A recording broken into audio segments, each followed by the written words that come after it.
If they tag, if joining, thank you for recording. Good evening, everyone, and welcome to the first of the business series from JSW One Homes. I would like to start this session by thanking JSW One Homes for collaborating with me personally to do this. And they're a great brand, and their venture is separate, but they're trying to help architects and anyone who helps architects, the community of architects. We at DHub, we always try to support. So that's why we are doing it, and thanks for the opportunity. And we'll quickly dive on to the session. Okay? And I think some of them are already from DHub. If you're already from DHub, just type DHub so that I know that you already know basically.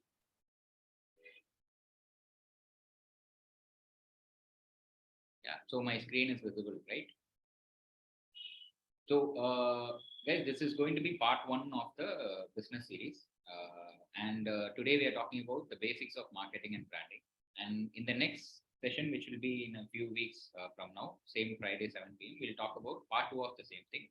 And then part three and part four, we are planning and will be JSW1 Homes, they'll be announcing it. Okay. So I'll quickly dive in. And Sakshi, I can speak till 7:50, right? If I'm not 7:45. Yes, 7:50, 7:50 is fine. Actually, 7:55 is also fine in the end. I won't take too much time here. Fine. Okay. I'll try to wrap it up as soon as possible. So, why this webinar will not work for you, will not be of use for you. Okay, for everyone listening here, I would like to start with that. Why it won't be useful? Because you guys will listen for the next 1 hour. Maybe you will attend the next session also, but you won't implement that, whatever you listen. Okay? So if you don't implement whatever you listen, it's not going to be of use for you. And the whole idea of we trying to do this is so that you can implement it and benefit out of it. I'll give you a few important tips before I do. Whatever your goal is, whatever your this thing is, the distance between your dreams and reality is called action. So you need to take action. That's very important. Only listening alone is not going to help you guys. And don't try to do everything at one day. Try to take small steps every day. Consistency is something really important. Commitment will always make you start things.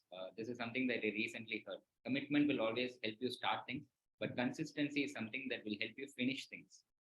Okay. And you need to be consistent. Take small steps every day. Don't have to implement everything that you learn today. That's one takeaway. And we procrastinate really well, architects. We overthink, we plan a lot and everything. There are two things that I always follow. One is Pareto's principle. I'm not going to go deep into it. You can Google and there are better explanations for Pareto's principle. It's called the 80-20 rule. So 80%, 20% of your efforts give you 80% of the results. And the balance 80% of the efforts give you only 20%. So when you want to do a thing, if there are 10 tasks, all you have to do is identify 2 important tasks and get them done. And you will get 80% of the results. Now, this Pareto's principle will help you overcome procrastination because people try to be perfect and they wait for that one perfect day to start things, right? So to avoid that, use Pareto's principle. And then the next question people generally ask me is, now what are those 2 important tasks? How do I know these 2 tasks are important, right? So again, there's some other thing called Eisenhower decision matrix. All the tasks you put into this matrix, okay?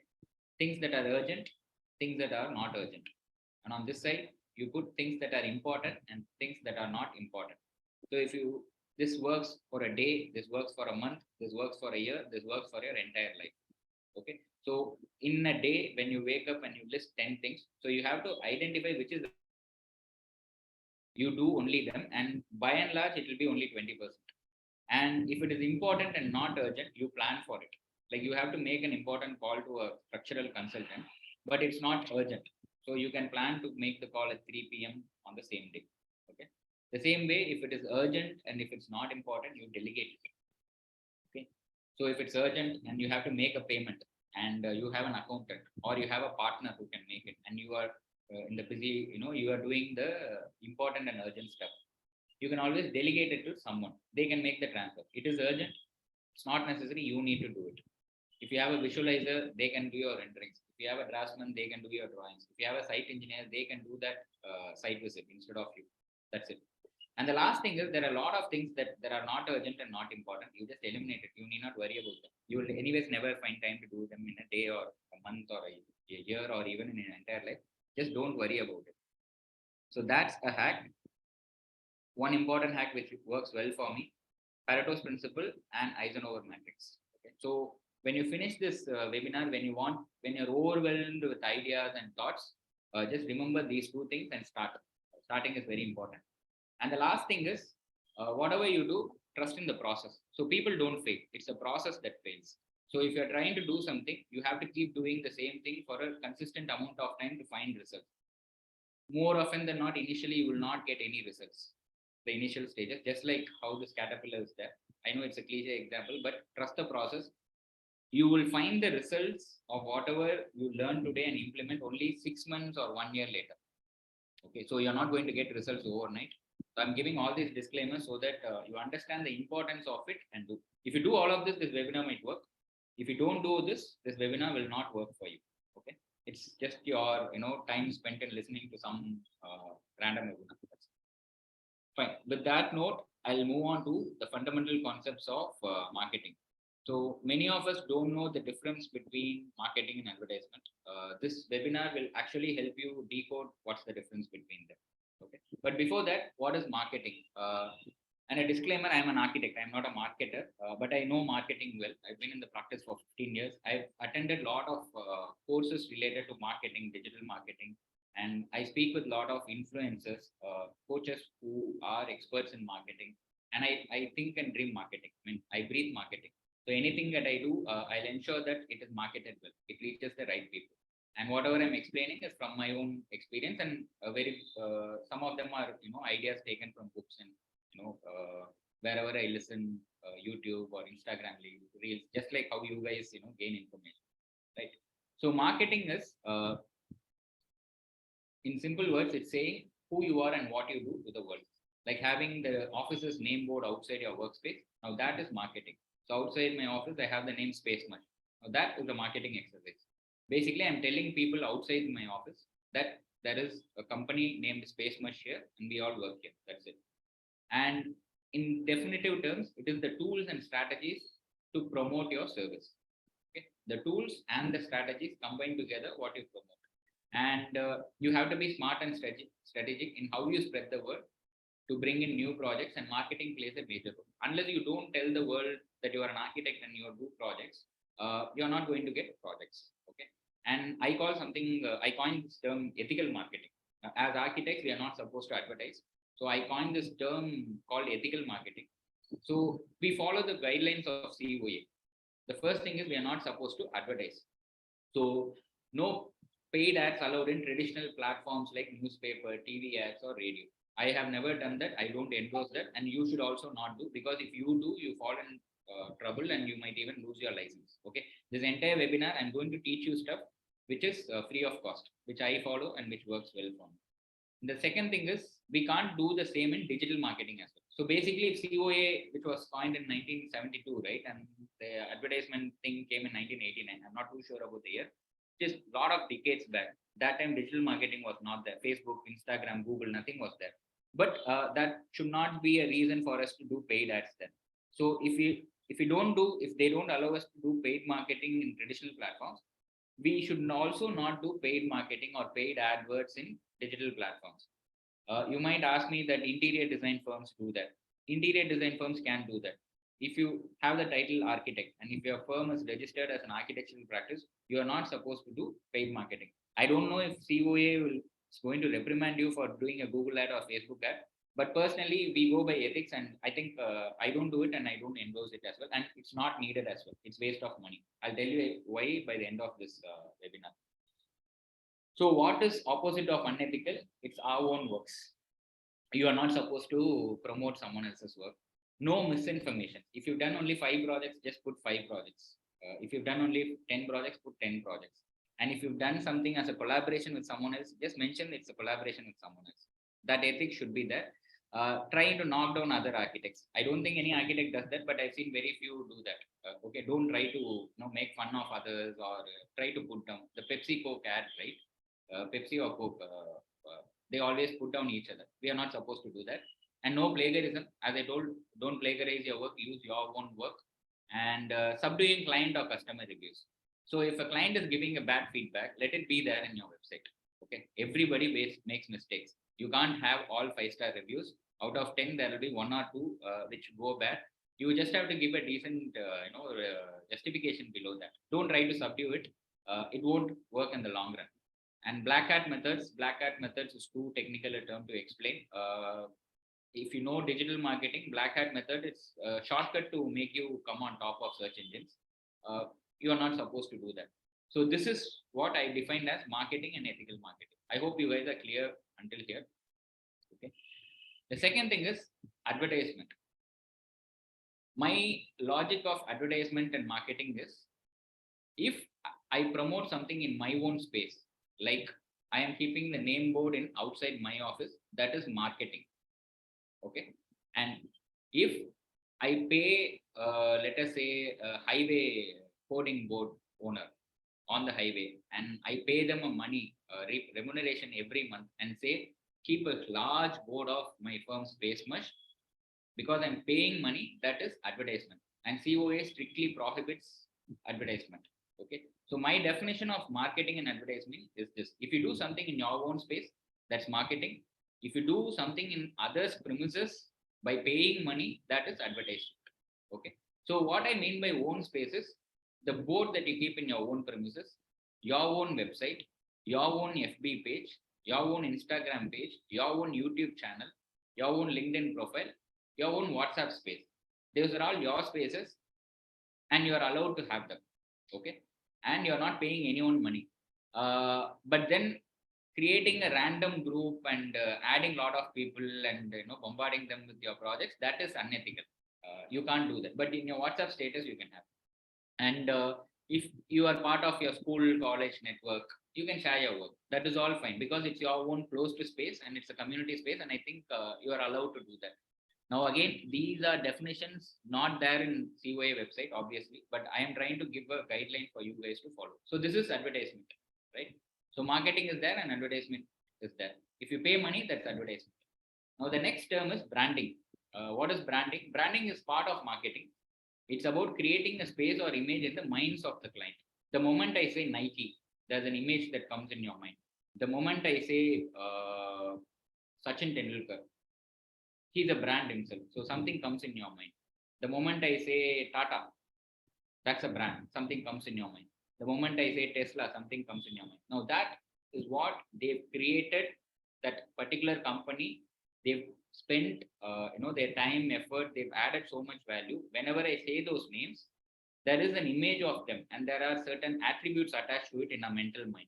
That is branding, creating a space in the space or image in the minds of your clients. Okay. Now, how does it work for you?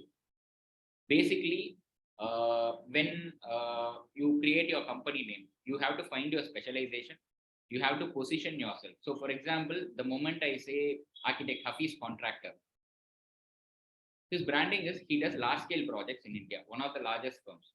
When I say Zaha did architects, they do all these decon buildings, right? The moment I say Le Corbusier, there's a certain image comes. Now, these are all branding, and they did it unconsciously. They didn't do it consciously.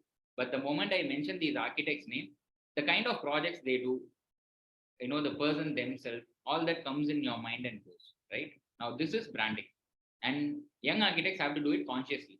It will take a lot of time to reach their stage, Zaha Dez or Vivi Doshi or anyone, Hafiz or anyone. Okay. But you have to do it consciously. So within a certain number of years, 5 years or 10 years from now, when they mention your firm's name, your brand is already created. Okay. Have a name that resonates with the style and specialization of your practice. So your brand name, your company name your firm's name should resonate the kind of work that you do. And create a nice story to say about the name and firm. There should be a story behind the name. Okay. Like there is a story behind why Yahoo was named Yahoo or Google was named Google. There is a story. There might be a story behind the name Mindspace, architect Sanjay Mohe's firm. There is a reason why they would have kept it like that. So you can follow those steps. This is called branding. Fine. And the other term that you need to know is digital marketing. Marketing using digital platforms. Okay. As architects, we just stick to organic marketing instead of paid digital advertisement. Right. So why paid digital marketing won't work? I'll tell you something. Digital marketing is for professions that are scalable. Okay. So for example, if you are a software company or you are providing an app, you will need 10 people to cater to, let's say, 50 clients. And you will need only 20 more people to cater to 1,000 clients. So the scalability is there. In architecture, there's no scalability. If you do 10 projects this year, next year, if you add, two more architects, the max you can do is what, 20, 25 projects. That's it. So in a profession which doesn't have scalability, paying for digital marketing will never work. Okay, your cost of ROI, the return on investment on your digital marketing, is going to go high. And I'm saying this out of experience, trying to do it in interior design projects. Okay. Then paid digital promotions are for scaling business, most suitable for low ticket business. If it is a low ticket business which can help in online procurement, you make the purchase, that works. Architecture profession, it takes 2 to 3 meetings to convert a project or even interior design. So it is not of worth. And the cost per lead is too high. All we need is few handful of projects to make good income. And actually, architects need only few good projects to make good income, right? And diversification or upselling is a better choice for architects. Diversification in the sense, you do architecture, you can do interiors. You can also do PMC, project management. That is a better upselling choice than trying to do digital marketing. And there's no sustainability in paid methods. You can't keep paying for the next 10 years, right? So never try to do that. When you start young, when you start early, always resort to unpaid organic marketing. Then interior execution or civil contracting, paid model will work, cost per lead will be less. So for a project, if your design fee is 1 lakh and the execution fee will be 50 lakhs, to acquire both of them, you will spend 10,000 rupees. So for 10,000 rupees, you will get a fee of 1 lakh. For 10,000 rupees, you will get execution contract, which is value of 50 lakhs. So it will work in execution and contracting, but not in this thing. So that's about digital marketing, right? So we've talked about marketing, telling people what we do and who we do. Advertisement, if you pay and you put your name board or something in others' premises, that's advertisement. We are not supposed to do that. Branding, the image that you create in the client's mind or the market's mind when they hear your name, that's branding. And digital marketing is using marketing using digital platform. Okay. And when it comes to marketing jargons, like there are a lot of jargons that you will see. Okay, I'll try and explain what they are. Okay, B2B referral marketing is like business to business networking forums with other business categories. For example, BNA is there, JCA is there, YES is there, TIE is there, TIE. These are all B2B referral marketing. So these are marketing terms that you will hear often. So these are terms, and it works well for young architects. The more people you know, it's better. Your network is your net worth. So at a young stage, instead of just focusing on your own clients, your own projects, you go out there and mingle with people from other industries. Okay, those are the people who will give you projects. You can't rely on your friends and relative circle for a long time. The more people whom you know outside your circle, that's good for you. And B2C is business to client. So all your clients, you are a B2C, we are a B2C business. We cater to direct clients, end users, right? And outbound marketing is called pushing promos to unknown clients or cold calling. Cold calling is you get cold calling, right? So would you like to take a policy, insurance policy? Would you like to take a health insurance policy? You don't even know those guys. That's cold calling. And email spamming, you will get a lot of email spams. WhatsApp groups without consent. These are all unethical, marketing tactics. It is like pushing things to unknown clients who are not even expecting your message or a mail, right? That's outbound marketing. And understand, no one likes a salesman at the door. And we architects for sure should never ever do outbound marketing.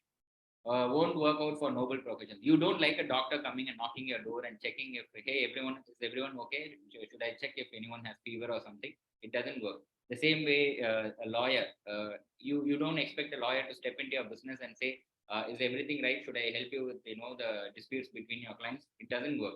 The same way, architects can never do outbound marketing. This is something that we need to understand. When someone is not expecting you, don't do it.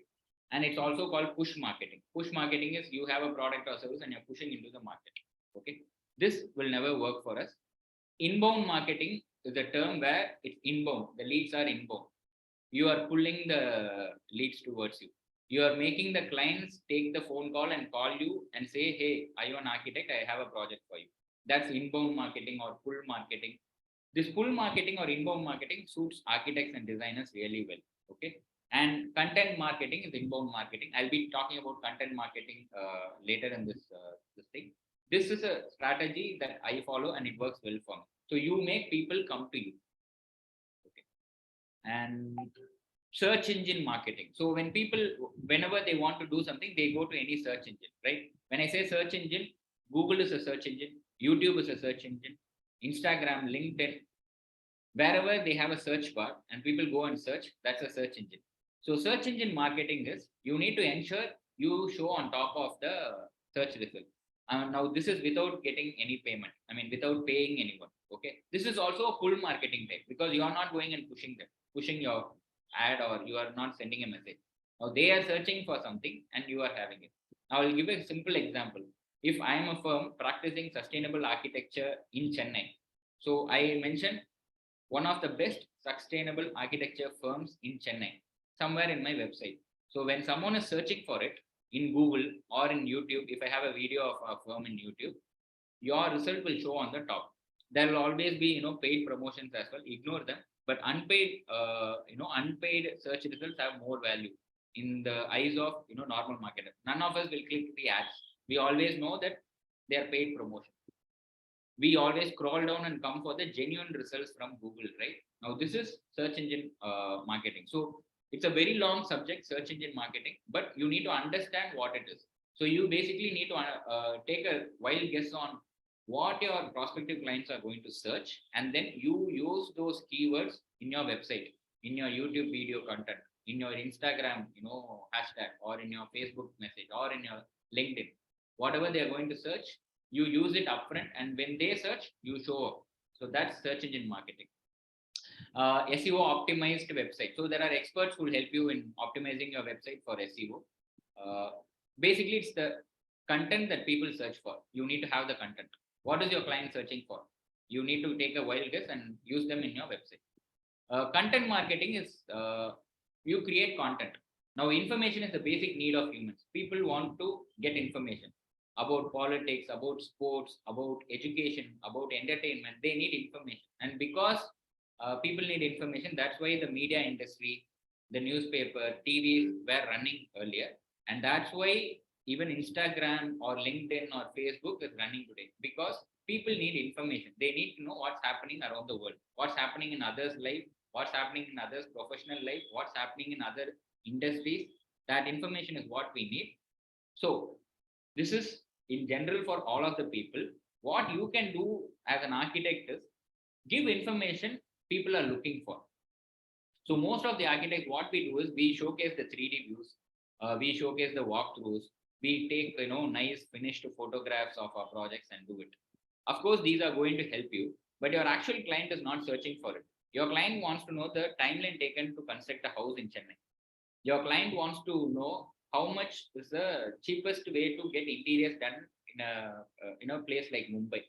Your client wants to know what kind of materials are more sustainable for a climate like Bangalore. Your client is thinking about it. Now, you have to create content for them, because if you create content, because you're an expert, as architects, we're experts in these subjects, you create content for it, your clients will get attracted to you. You are not going and poaching them. You keep posting content and you will attract clients to you. Okay. And to give an example, there's one of architects from T-Hub. His name is People's Architect, PPLS Architect. They specialize in natural buildings, Hosur. Okay.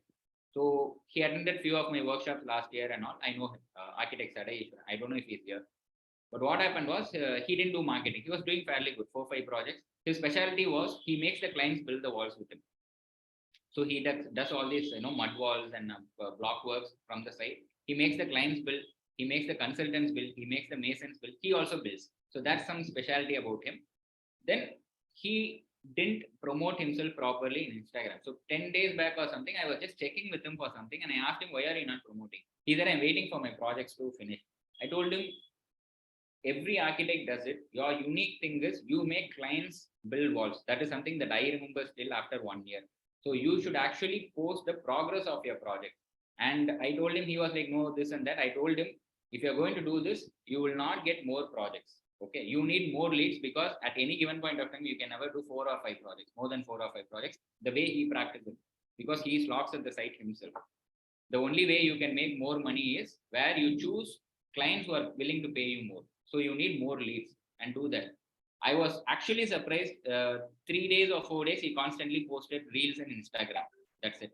Fifth day, he sent me a message and said, "Thanks, SSR. Right time to have had that conversation with you. I got 2 leads, and one thing that was already in discussion got promoted, and it works. Content marketing actually works. So you need to keep doing it consistently. Social media marketing is there, video marketing. I don't think I need to explain well. Voice marketing is a new thing, a new trend. Voice searches like Alexa. So you can actually create content that is optimized, but it is too much of information or too much to do for architects.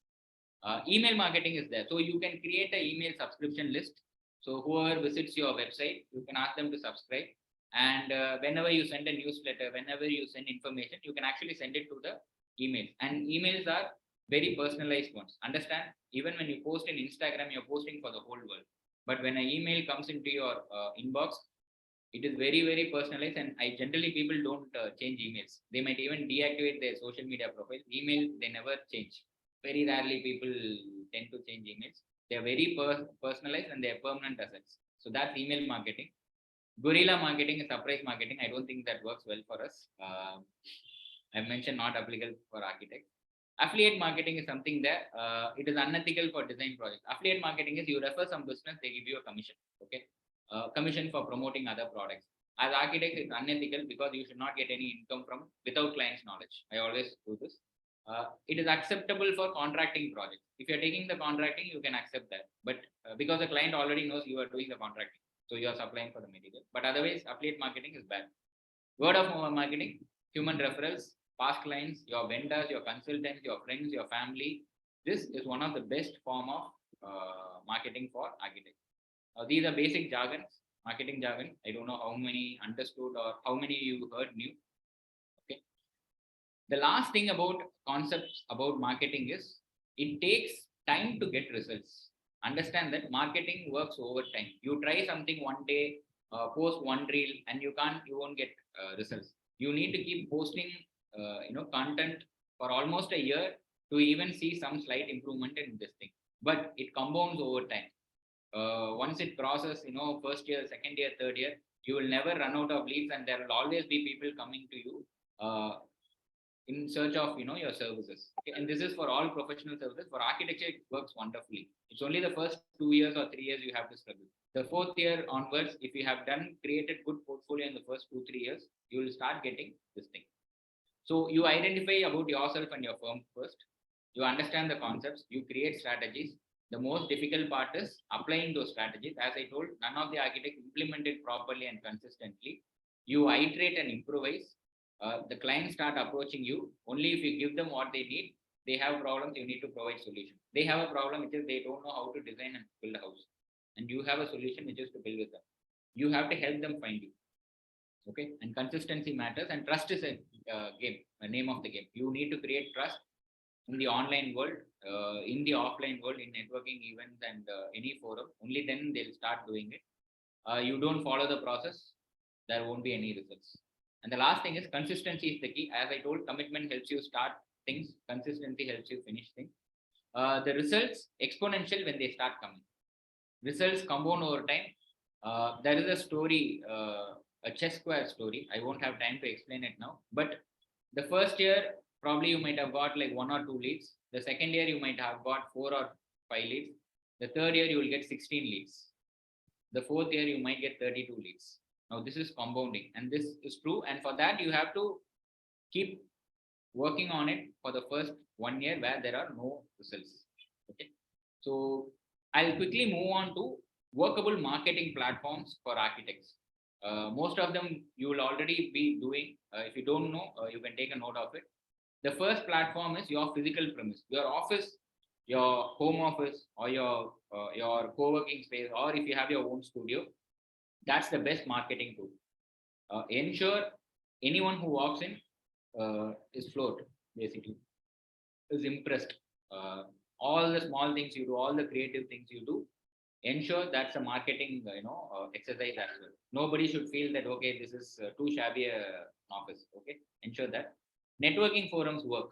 Any networking forum, including IAA, is a networking forum. Okay, JSW one, this is a networking forum as well. Most of you we are meeting because we are all here. BNI is one, it's a paid networking forum. For some it works, for some it doesn't work. JCA is there, TIE, yes, there are a lot of networking forums, Roundtable, Rotary, Lions Club, there are hell a lot of networking forums. Your college alumni groups, your school alumni groups, they are also networking forums. Be active there. Okay, be active there. The more people know you, the more you increase the chances of getting projects or leads. You need to have a website. Website is a strong tool. You need to have an Instagram page, Facebook, LinkedIn, YouTube. You can create a YouTube channel for your own firm and keep posting videos about your projects, about your process, about the material selection, about the experiments you do, the mock-ups you do, about the visits that you do. Podcast, Spotify and something, you can run a podcast show of your own. Clubhouse was there last year, but I think Clubhouse itself died. It's form of podcast. Quora is a very good marketing tool. I don't know how many understand that. Quora, people ask questions, and if you are an expert, if you answer, people start following you, and you can generate leads out of Quora. Okay. WhatsApp is actually a marketing platform. I'm not talking about the business WhatsApp. Your status alone is a very, very good marketing platform. Fine. So these are workable marketing platforms. So far we've covered the fundamental concepts. Then I told you about the jargons and everything, differences between them, and the logic that it takes time. And I introduced you to few marketing platforms. Now, few mandatory marketing tasks that you need to do. Okay.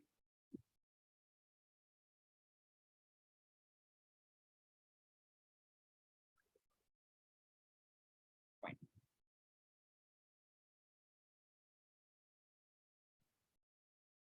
One second. Okay, so these are things that you need to do to ensure. These are like basic things that you need to do.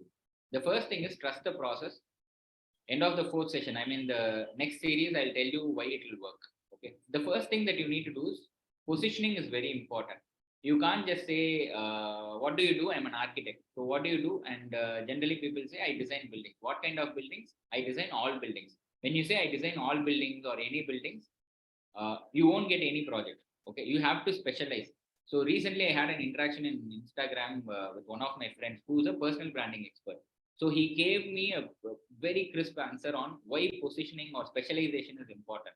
So he told a doctor will charge, a general doctor will charge 200 rupees for a consultancy, right? A heart specialist a heart specialist will charge 2000 rupees for consultancy. And a heart specialist who takes care of only children can even charge 10,000 rupees per consultancy. Okay, and he went on to say that a heart specialist for children who treats only valve related issues can even charge 25,000 per consultancy. So the more you niche down, the value that you bring to the table keeps on increasing. Okay, and architecture is a very, very niche profession itself. Hardly 10% of the buildings get done through architects. And in those 10%, you have to find what is your specialization. And when I say specialization, I'm not talking about typologies alone. Typology is just one type of specialization. So when I say that I do sustainable building, that's a specialization. But I don't do just sustainable houses. I can also do sustainable hospitals, sustainable colleges. So sustainability is one stream of architecture, right? So your specialization can depend on typology. You can also say that I design only institutions. I design only healthcare. I design only corporate interiors. I design only hospitality buildings, restaurants. That is all a typology-based specialization. Geography is there. You can say that I build only in the beachfront. I design only in Goa. I design only in Pondicherry or ECR. I design only in the hill stations. Because they need a different design approach. The materials are different. And you can cater to any typology. You can do a house or a school or a hospital in any hill station, right? And you will be specialized there. Any design stream, like as I told, sustainability, landscaping, conservation, urban design, town planning, precast designing. All these are design related streams. Again, this can be done for any typology. And the last thing is you can do a part of design process. So for example, you can just be a concept architect, you can just be an illustrator, or you can be a BIM expert. So in a BIM expert, you're basically doing the detailing part. The concept design was done by someone. So you can pick and choose something, or you can do construction management, which is like something towards the execution alone. So what's your specialization? What you're good at? That you need to answer. And you need to ask the right questions for positioning. You need to say, what kind of projects do you want to work on? Where do you do your projects? Whom do you work for? What scale of projects you want to do? What are your unique selling points? Why do you do whatever you do? The passion angle, why do you do? And how are you different from others? That's your unique selling point. And who are your typical clients? Okay. So for example, I design sustainable buildings for clients who are passionate about natural building materials. I practice in Hosur or in and around Hosur. And what is unique about me, I make my clients build the wall. That was unique about People's Architect. And what scale of projects you do? Right now, I'm catering only to residential projects. That's it. That's his positioning statement. If you ask the right questions, you will get the right answers. And the most important parameter in marketing is positioning, your specialization and positioning. Positioning is a marketing, basically. The last thing is statement of purpose, SOP, vision statement, SMART goal. You heard all of this, right? This is the vision, this is the purpose, and blah, blah, blah. If you come up with any of this thing, I call it the purpose of any venture. If your purpose is right, they call it vision, they call it mission. Why you are doing whatever you're doing, what is your end goal? That's basically vision, mission, and there are a lot of confusion about it. Its purpose in simple terms. These are all important for positioning, and this is a mandatory task. If you already have a firm name, let's say SSR and Associates, that doesn't define anything. It's basically what projects I do, where I do, how I do, who do I work for. All these will derive at your position. Next thing is your branding. So basically, who are you to the professional world? So you need to introduce yourself well. So for me, for example, my name architect SSR is a branding. People call me SSR because my email ID was ssr at spacemesh.com, right? There was another Sivaraman there. So my name was, he was A Sivaraman. So my name became SSR and I liked it. So I kind of understood that and I use it as a personal branding thing. Your firm name can be a personal branding thing. My firm name Space Mush is a branding element. Mush is from mushroom, small mushrooms. We specialize in designing small spaces. Many people who know me personally will know the name was given by my daughter, Tara. She was 7 years old. She told, I want to do mushroom houses when I grow big. So when I wanted to specialize in designing and executing small spaces, I took the name and it has good value. For the first 2 years, I almost completed 50 projects. That's a huge number for an architecture firm without a website. Personal brand, people buy you first before they sell your product. So the trust you create in the market, that is what matters. So what's your name of the firm? I gave you an example. How is it related to my positioning and specialization? I gave you an example of Space Mesh. The story behind the name, I gave you. This is the best example for branding. And there are many more people. There's a firm called Earth Matters in Coimbatore. They are also, they were also part of DHER. They design natural buildings. Earth Matters. They are a team of 3 architects doing it. Sadai's firm name was People's Architect. I know an architect from Tiruchi called Bala Hari Krishnan. He specializes in residential architect. He renamed his firm to Studio BHK. So BHK means residential thing, right? 2 BHK, 1 BHK. And he had a long list of names and he was confused. I was also confused. I was mentoring him basically. Then I told, go and ask your people. He went and asked his mom. His mom liked it. So he changed his name to Studio BHK and he's been doing fairly good for the last 1 year. That should be a story. And then people often misunderstand branding as just the logo and the tagline and all. These are called libraries, your brand's visual identity. So for example, in my brand Space Mesh logo, I'll actually have this thing. I appointed a branding consultant to work on a logo. I didn't say I'm good in design. I'm an architect myself. I didn't try and do a logo. We did try that initially. It didn't work. Immediately, I went ahead with the branding consultant and he created the libraries for me. Your logo, the font you use, the letterhead, the colors, the symbolisms. So I call my team mates musketeers. We are Space Mush. So whenever I post in Instagram or Facebook or any social media, we say we are proud musketeers. Something like the 3 musketeers, right? Sounded similar, so we have it. These are all branding elements. Then the next part is client profiling. This is another mandatory task. You can't do for everyone. Okay, so you need to identify who's your typical client. If you don't know how to do it, list the past 10 or 5 or 20 clients and ignore the projects which you didn't like working for. You want to target only the clients you like working for. List only the projects which you love basically, and start writing down the details. What was their age? What was their income group? Were they professional, salaried, or business people? What was their geographical location? Were they from the same city? Were they NRIs? Were they inside the city, outside the city? What was their gender? The person who first called you. What kind of spaces they like? And where and how do they spend their time apart from their work? Are they a YouTube person? Are they an Instagram person? Are they a video person, audio person? Are they travelers? All your past clients, you start noting down these data, what they know about architecture. Not many people know in depth about architecture. Some think that they know only plan and 3D view. Some understand that we coordinate with everything and we work till the end of the project. How much knowledge they have, what they don't know about architecture, all your clients, and their preferred taste or something. You go back and check this for the last 5 clients or the last 10 clients. If you're very young, probably 3 or 5 freelance projects, you start listing it out. If you don't know this, keep noting it down for the next 10 or 20 clients. You will find patterns. The projects you love, they will show you patterns and they are your typical clients. Okay. This is the last part. You trust the process.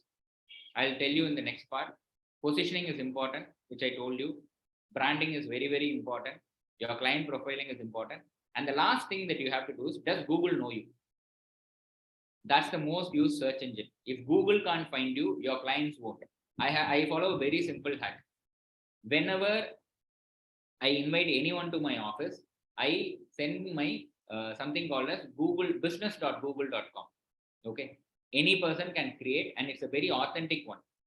Once you create it, they send you a postcard to your office premises, which has a code, just like how you get OTPs for your mobile payments, right? They send that. And that comes to the address that you mentioned in the profile that you create. When you enter that, then you start owning that business profile. And after that, you can change premises. That's fine. But the first time, the authentication is through actual letter they send. Okay. And once I create that, anytime when a person asks me for my office address, be it a vendor, consultant, or anyone, I share the Google profile, my Google business profile. Now they open it. My Google business profile also has directions to my office. Okay. I can simply share the map location, but I always send that. I don't have a website. At every month, I have at least 1,500 to 2,000 hits in my business.google profile. It's a very simple trick that I use, because the more hits you get, Google understands that your business is being searched so many times, and my business is only 1.5 years old according to Google. So they rate me really well. And when someone searches for an architect in my location, I will be shown on top of it. If you want, try when you're in Chennai, just try architects in Chennai. My firm's name will be on top, because I do this particularly. What many architects don't do is, they have a website, but they don't list in the Google this thing. My simple logic is, if Google can't find you, your clients will also not find you. Okay. Get listed in business.google.com. It is a verified, establishes authenticity. You can start getting reviews. And when your incorporation, website, special email ID, nothing is needed for it. Nothing is needed. You just start it with your Gmail ID or whatever, and that's it. These are mandatory tasks.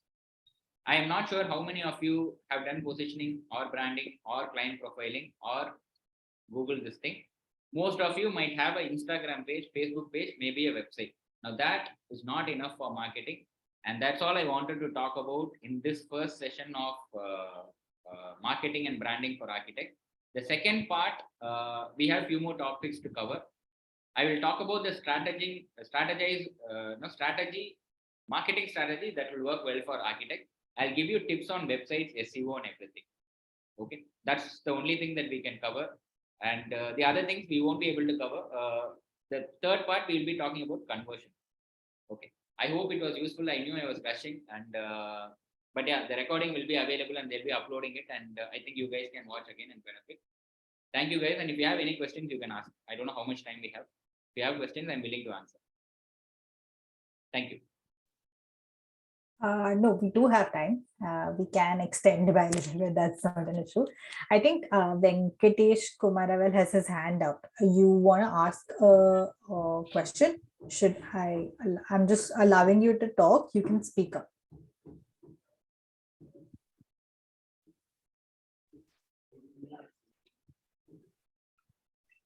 Hello. Hi, Venkatesh. Yeah, hi. This is Venkatesh here from Studio Mirrors Architects. Thanks for the enlightening session. Okay, thank you, Venkatesh. Yeah. Yeah, so the COA actually subscribes to a certain size of a brand board, which is in some particular centimeter by centimeter. What do you think about it? Is it strictly adhered to? Should we keep a name board or is it not effective at all? See, I'll tell you What is something. your opinion on? I'll tell you one is follow whatever COA says. They are a governing body. Tomorrow, when you have a problem, it's COA and IAA that are going to support back us up. Okay. So follow whatever COA says. By any chance, don't deviate it. Okay. And the size of the firm, I'll give you one small example. I don't know. In Instagram, I always find this. People share stories. Okay. And we always forget all the smaller things, larger font and everything. If there's one Instagram story which has a very small font at one corner, people actually pause the story and read it. The smaller sometimes things are, the better attention they get. Because anyways, people are going to read the larger ones. Okay, I'll show you, if you follow me in Instagram, I'll update you one thing, one story tonight to explain what I say. But my point is, the smaller the font size, it is completely fine. People don't come, we don't get too many walk-in clients. It's not like people are driving through and, hey, look, there's an architecture firm, they come in. They come through word of mouth. Somebody has already spoken about you, or they've seen your projects in social media and online. They've already fixed an appointment with you, and only then they come. So for that, the small font size are very, they're comfortable. And the reason why COA says this is it's a noble profession. And bigger firms, if let's say someone owns an entire building, they can even have their entire facade with their name. Now that will give that's not an even playing field, right? And that's why COA is preventing. COA has this rule only to ensure that it's an even playing field for all the small architects till the larger firms. I hope you got my answer. Yeah, thank you. Anybody else has any other questions?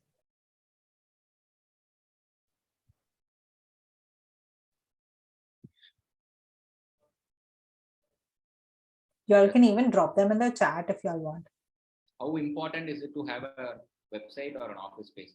See, office space, you can even have a studio office. If you're a freelancer, you can even work out from a co-working space.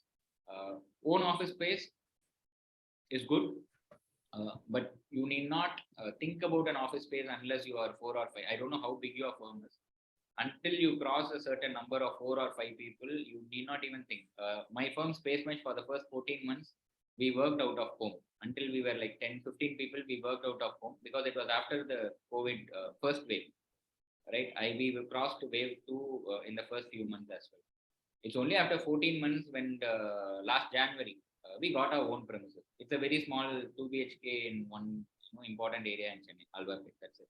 So we didn't have the necessity of this thing because people were comfortable meeting me for the first time in Zoom also. Prospective clients, vendors, consultants, everyone was doing Zoom. So it was easy. Gone are those days I used to meet clients in cafes. I used to go to the site or I go to their offices and discuss. If you have a studio at home, that is fine, but keep it separate this thing. So that's first part of the question. Website is very important. See, website is a digital asset. Like who are you and who your firm is. People always think of a website. So the moment you send someone something, they will always look for your website because website gives more authenticity. I would still say have a website. In the next part 2, I'll explain why the website is important. It's like that's like your own. I have an analogy for it, so I don't want to spoil the surprise. So next part 2, when you come, I'll explain why the website is very, very important. But yeah, for now, it is very important. A lot of architects work on co-working spaces. Yes, co-working spaces is completely fine. Can an architect be a full-time digital marketer, shifting to an allied field, specializing digital marketing for construction field? What is your take about it? Will that have a future? Uh, Surprisingly or coincidentally, I do Wednesday night 9 p.m. Instagram live sessions. Okay. Last Wednesday, day before yesterday, the topic was allied design fields for architects. I particularly addressed this digital marketing thing. You can go and watch. I'll be uploading it only next week. Okay, next Wednesday. If you want, you follow me, Architect SSR. Whatever I've written here, that's my Insta and LinkedIn. You can follow me. I've answered it in detail, but the answer is yes. If you are someone passionate about marketing, if that is something that you want to do when you're 60 years old as well, try digital marketing. As an architect, you will be a better digital marketer than anyone, any marketer. But for that, you need to have kind of a proper training. You need to do an internship. You need to understand the digital tools. You need to understand this thing. And my simple thing is try digital marketing for your own practice. Show results. Okay. One thing is, because I'm saying you should not run paid ads. It's more of content marketing and organic marketing. You try and do it for your own firm. Show results. With that results, other architects will also start trusting you, and it will work well. That is something that I am planning to do in the future.